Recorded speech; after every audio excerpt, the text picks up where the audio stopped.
Okay, sasa leo tunaenda kujifunza sababu za wateja kununua. Kwa nini wateja wananunua? Kuna sababu ambazo zinapelekea wateja kununua. Ndio maana kila siku huwa napenda kusema toa thamani kwanza kabla ya kuuza chochote kwa mteja. Elimisha kuhusiana na suluhisho unalolitoa. Aidha ni huduma unatoa au ni bidhaa. Hakikisha unatoa thamani kwanza. Unaelimisha watu kwanza kuhusiana na bidhaa au huduma unayotoa. Utafiti uliofanywa ni kwamba watu wengi walioulizwa kwa nini wanapenda kununua au wananunua bidhaa au huduma kutoka kwa mtu fulani, wengi walijibu majibu kama ifuatavyo.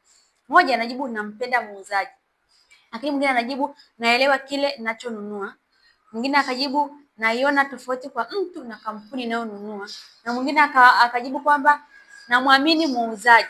Unaaminika kwa wateja wako kwa sababu unatoa value, unatoa thamani, unafundisha, unaelimisha. Ukiwa elimisha mtu anakuambia namkubali muuzaji, kama vile unavyoelimisha mtu anakukubali.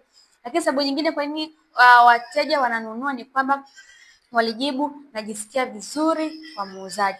Sababu nyingine wa watu waliotoa anasema kwamba anajisikia vizuri kwa muuzaji, mwingine anasema naona mahitaji yangu yanatimizwa na bidhaa. Kwa maana huwa na kila siku nashauri kwamba hakikisha bidhaa unayotoa inatoa suluhisho kwa tatizo la mteja wako. Hakikisha unatoa bidhaa au huduma ambayo inatatua tatizo la mteja. Lakini mwingine akajibu kwamba bei ni sawa kwangu japo sio rahisi kutoka kwa watu wote. Kwa watu wengine hawaangalii gharama kubwa ya bidhaa yako au hawaangalii unatoza kiasi kubwa cha pesa. Mtu anachoangalia, je, nikinunua hii bidhaa tatizo langu linaenda kusolvika? Nienda kutatua tatizo langu? Hata kama gharama ni kubwa, lakini kama napata uponyaji au natatua tatizo langu, anaona haina tabu. Lakini kingine, wengine walijibu naona huduma bidhaa inaniongezea faida. Lakini wengine wakajibu naona muuzaji anajaribu kunisaidia kujenga biashara yangu ili akuze ya kwake. Maana yake hapa anamaanisha muuzaji ni rasilimali muhimu kwangu. Kwa hayo ni majibu ya baadhi ya watu walioulizwa kulingana na utafiti kwa nini wananunua.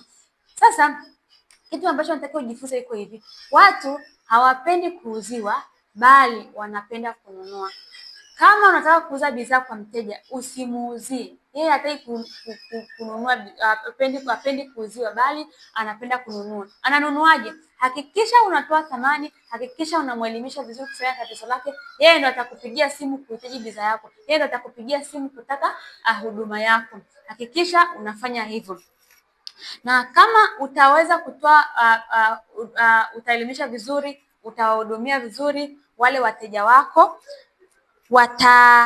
watakupenda, watakuamini na watakukubali. Wakisha kukubali, watakuamini, wakakupenda, basi watakuwa tayari kununua kwenye huduma yako. Asante.